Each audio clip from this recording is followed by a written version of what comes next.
I'm going to explain to you some very important tips to minimizing waste, maximizing profit, and coming out ahead in the long run. It's very important that you start doing all of this now, and making your money work for you is the key here, even if it's just a tiny amount. But before all that, first steps first. All right, your number one way to start building wealth while you're young, 18 to 35, just like the title says, you need consistent cash flow. You can work on being an entrepreneur all you want. That's totally fine. And I actually support people doing this. But if you don't have money to finance your business, you're kind of shit out of luck. All right. So there's nothing wrong with working a 9 to 5 for consistent income, whether it's fast food or being a janitor, working as a top executive at a Fortune 500 company. It doesn't matter. The point is, you have consistent cash flow coming in. This is a major step in financial freedom. And quite frankly, you're never going to build rich if you don't have consistent money coming in. That's pretty obvious. Having a consistent number you can shoot for, it's going to help you create a budget. So pick up a side hustle, start freelancing, work a second job. Starting from zero, this is what I'd highly recommend you do. If you're more entrepreneurial, I'd recommend service based businesses. There are plenty with low startup costs, like pressure washing sidewalks and driveways, cleaning out people's garbage bins, detailing cars, creating a software or course or an ebook. I like ebooks and courses because they cost little to no setup, just a phone and internet connection, and you can have people buying these while you don't do much to it afterwards because it's a product for sale, which is always up to buy, so it's always available. It's not a finite resource. Now, getting into advertising and stuff like that for an entrepreneurial business, that's a little bit different topic for a different video. I'll get to that in the future. But the next big one after consistent cash flow is having an emergency savings. I consider anywhere from, let's say, 3 to 6 months of expenses as a proper nest egg. In case of bad situations, this can be anything like your car breaking down. It's not going to break the bank if you have a savings. Losing your jobs or sales being slow at work if you do something that's related to commission or your hours are being cut, something like that. You don't want to start getting so far and then you lose it all because an unexpected expense happens. And this is always happens. It's Murphy's Law. Always expect the unexpected, but also don't just leave your savings egg you have now in your checking account. With inflation, it's losing money. Make this money work for you. Get a high yield savings account. It won't be much immediately, but this money is going to start to compound and grow. I love, love, love compounding interest unless it's working against me. Most high yield savings accounts run anywhere from like 3.8% APY to maybe 4.1. You can get it up higher to like 5% if you get referrals. I've seen stuff like that, but personally, I use Marcus by Goldman Sachs. Goldman Sachs. I don't know how to say it. Sachs sounds funny. Anyways, this way, my emergency savings, which I will most likely not have to use anytime soon, is going to start making interest for me. So I can just throw money into a 3.8% APY high yield savings account. It's just going to start working for me. Why wouldn't I do that? Like I said, it's going to start off slow, but the numbers start to snowball. Your 4 or 5K in the savings account, it's going to start to grow and grow. Like I just said, compounding interest. For example, let's say you put 5 grand. That's your 3 to 6 months savings, right? Let's say you take that 5K, you put it into a savings account. After a decade, it's going to be $7,330 at 4.9% interest.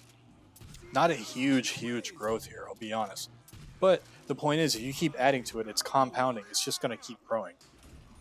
This isn't where you're going to make all your money, but this is just a way to make your money work for you. Definitely do this with your emergency savings because you're not going to spend it anyways. So it's free money. This is assuming you don't ever add more money to this too. With that 5 grand, it turns into 7,000. That's if you never add anything to it. You should just add your extra money in there. You don't plan on investing, or you want an even bigger emergency savings fund. Just make it work for you.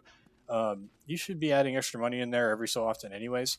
But it works for you. That's the point I'm trying to get at. Right. So next tip, biggest one after cash flow and then building your emergency savings is eliminating debt. Get rid of dumb debt like car loans, credit cards. If you need a car, then get one you can afford.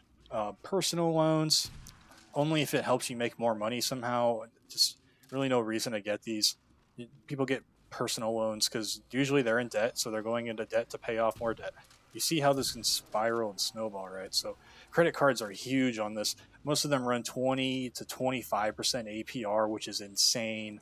The longer you don't pay off the balance, the longer you're going to go just paying debt. You're just paying interest, you're making the bank rich, which is also, this is also compounding interest. Compounding interest can make your debt absolutely soar above your head. So you're not even paying the balance that you paid anymore. You're just paying a bunch of extra money because you spent your credit card $200. Now you owe $300, and that's compounding even more. That $300 turns into $330, $360, $420. It just keeps going up and up and up. This is not good. I hate it. It's a waste of money. So many people make this mistake. I made this mistake myself, man. I hate credit cards, but you can leverage them for points and cash back. And, if you have a legit emergency and you don't have the money, just do what you got to do, But you can use them for points and cash back only if you pay off the balance at the end of every month. If you have credit card debt, start on the smallest balance you have. Pay off the smallest to the largest debt, right? So I learned this personally from Dave Ramsey's channel, but it creates a momentum snowball effect. This is why you start from small to large. It also gets rid of interest.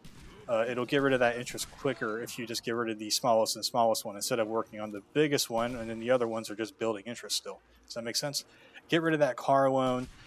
Student loans are the biggest debt people get into besides car loans. Some of these car loans are anywhere from 6 to 15% interest APR. So, for example, let's see a brand new car on someone with mid credit, $35,000 car, no down payment, 11 interest, 72 months, which is 6 years, plus dealer fees and government fees. Your $35,000 car now costs you $53,000. Genuinely insane. That's like a brand new Camry in the year 2025. This video is in 2025. Would you pay $53,000 for a Toyota Camry? Fuck no. That's insane. That's what you're doing if you're not paying off your debt fast, though. Spending money you don't have. I'd instead recommend you buy your cars outright, which nowadays in 2025, the used car market it's shit, man. I'll just say it like that. But nowadays in 2025, a decent used car will run you about 5 to 10 grand, more or less, depending on if you're mechanically inclined and can work on it yourself, or a good mechanic with cheap rates. Again, if you're mechanically inclined, go to a dealer auction. You can get such a steal here, but the point is you have to pay for it then and there, and you have to be knowing what you're looking for. Because if you buy a junker from an auction and you don't know how to fix it, now you're just in another problem of spending more money. So I don't really recommend that one unless you're a legit mechanic. That's where you can score a great car, though. Just know what you're looking for. I always recommend the cars that everybody knows: Toyotas, Toyota Camrys, Toyota Avalon, Honda Accords, Honda Civics. There's also older Ford Plymouth platform cars, like old man cars. People think of Lincoln Town cars, Mercury Grand Marquis, Buick LeSabres. These things actually have great engines in them. You can find decent cars that aren't just Toyota or Hondas and they have a tax slapped on them because of the brand. Again, do your research, know what you're doing, but the point being is that your car is always going to depreciate with value, so you need to get a cheaper one, because getting a nice expensive one, it's nice, but it's going to hurt you in the long run, because if you buy a car for 35K, it turns into 50K. When you go to trade it in for something else, your car is worth 15 now, and you paid 50 for it. That is a huge L, and this happens all the time, guys. Get a cheaper car for the long run. These hidden millionaires that you don't know of, that are just like average people, but they have a net worth of like $3-4 million. They're probably driving a regular Hyundai, something like that. I don't recommend you even drive Hyundais unless you know what you're doing and you get a certain model year. Newer Hyundai Sonatas, 2016s and up, tend to have just the worst engines ever. Different can of worms, different kind of video. Besides, you don't need anything flashy to impress some people you don't or barely know. What you're really doing when you get a flashy car to impress people is you're asking to be important, but people aren't looking at you, the person behind the driver's wheel driving this car. They're looking at your car. And there's nothing wrong with wanting to feel important, stuff like that. But you getting a car and getting yourself into a bad financial situation just so people look at you is incredibly silly. You have to have the foresight to be able to see what you're doing. So, after consistent income, building a nest egg, eliminating debt, now we can start investing. And this will make investments less risky to you, because you do have emergency money to fall back on, and you're out of debt, so you're pocketing way more cash than before. So your money isn't just burning away on silly interest rates that is making the bank rich and you poor. I shout this from the rooftops all the time. But invest into a Roth IRA. The sooner, the better. Seriously, the annual contributions for a Roth IRA is around $7,000 a year. It's a savings account, TLDR. But you can pull this out at 59 years old, tax free. If you pull it out sooner, which you shouldn't, because you'd be interrupting the compounding interest snowball. Very, very bad. Don't mess with the compounding interest. It's amazing. Warren Buffett loves it himself. You're going to be taxed a lot on this. Personally, I go with aggressive options that invest heavily into the S&P 500, like VOO, QQQ. Everybody knows about those. Index funds and ETFs, which are exchange traded funds, are what you should be looking at. These are what I invest into. This isn't financial advice, but the U.S. economy has grown exponentially since the stock market was ever made. And if you look at the charts, it only goes upwards. So you're basically betting on the U.S. economy to grow with these options, which is what I do. This again, it's not financial advice, and yes, you can lose money, just like with any investment. But the odds are exceedingly low that you make yourself broke on a Roth IRA investment. It's one of the safest investments out there, if not the safest. You can also invest into an HSA, which is a health savings account. It's totally tax-free. Again, compounding money if you pull it out of your account to pay for medical bills at any age. If it'll count as taxable income up to a certain age, you can just pull it out for whatever. But any age below that, which I don't remember off the top of my head, it should only be used for health, medical bills, stuff like that. Save the receipt. I think the annual contribution for these are around $4,000, $4,500. Not sure about the exact number, but save the receipts if you're using this to pay for medical bills. It will help you around tax time. This money is also tax-free, has a limited annual contribution limit. I just said that. I'm already too far in the recording. I'm not going to stop. Anyways, these are huge for Roth IRAs and HSAs. Not paying taxes. No one likes paying taxes. You should minimize this as much as possible. The IRS hates these because they're too OP, basically, because there's no taxes to collect on them. So that's why they put a limit on it. Investing is a long-term game, and you need to stay consistent. This plan is boring, but it works very well. I invest into an HSA and a Roth IRA and blue chip stocks because I am planning on investments working out for me in the long run, like 20 to 30 years.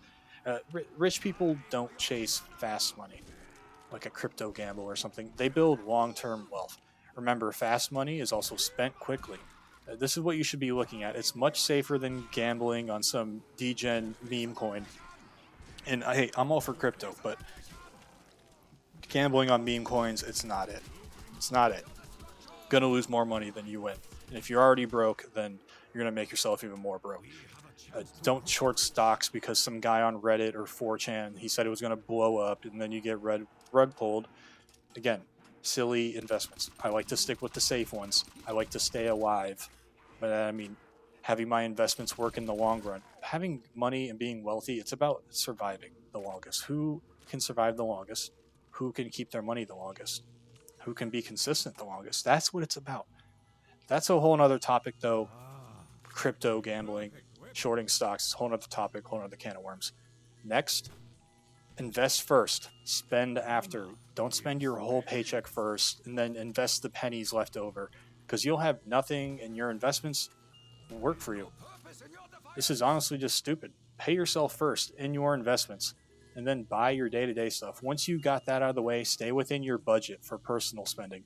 I don't care what it is, buy all the silly stuff you want, but invest into yourself first. You can even make payments to your investments with auto payments for further ease. You don't even have to think about it. If you do this, you'll always find ways to spend everything. Paying yourself first forces you to grow your money instead of just working for it. Besides investing your money, you should also invest in yourself. What's great about this is that it's free if you want it to be. Read some books on skills you want to learn, watch YouTube videos on how to improve yourself, or even pay for a course or a class on specific skills. Now, with that being said, be careful of courses and ebooks, because a lot of them are kind of bullshit, a little scammy, due to just having low quality information. By that, I mean the same old advice that everyone out there has. Do your own research with this one. But anyways, what's great about investing into yourself, again, it can be mostly free if you want it to be. Pick up a copy of the book, How to Win Friends and Influence People, on Amazon. It's like $10, $15. It's really going to help your business acumen and sales, for example. Another book I highly recommend people read is The Psychology of Money. I got this on Amazon for $15. So I didn't spend a lot of money on this, and it helped me a lot. It explains why people make poor or wise financial decisions and what they do. Last but not least, and this could really be at the beginning of these steps, is a mindset shift. Mindset shift. I told myself that I'm going to be rich and successful every single day to the point of delusion. It slowly started working. Basically, to sum all this up, though, do these 4 things. 1. Live below your means.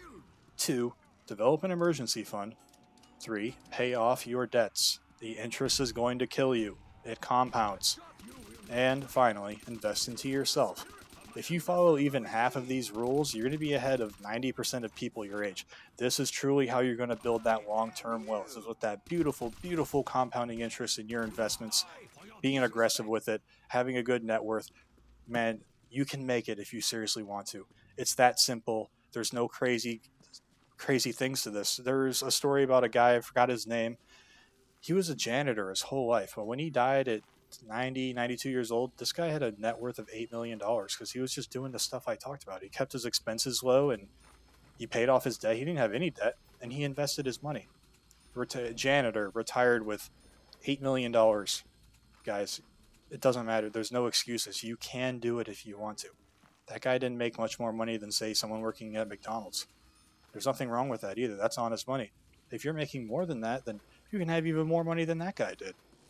But the choice is yours. You can stay broke and stressed, or you can start taking control of your future. Take control of it. Don't leave it up to chance. Why would you leave something up to chance when you can control it instead?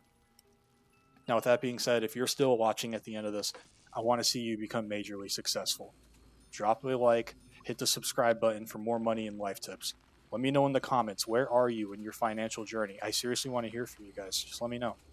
Thank you for watching. I'll see you in the next one.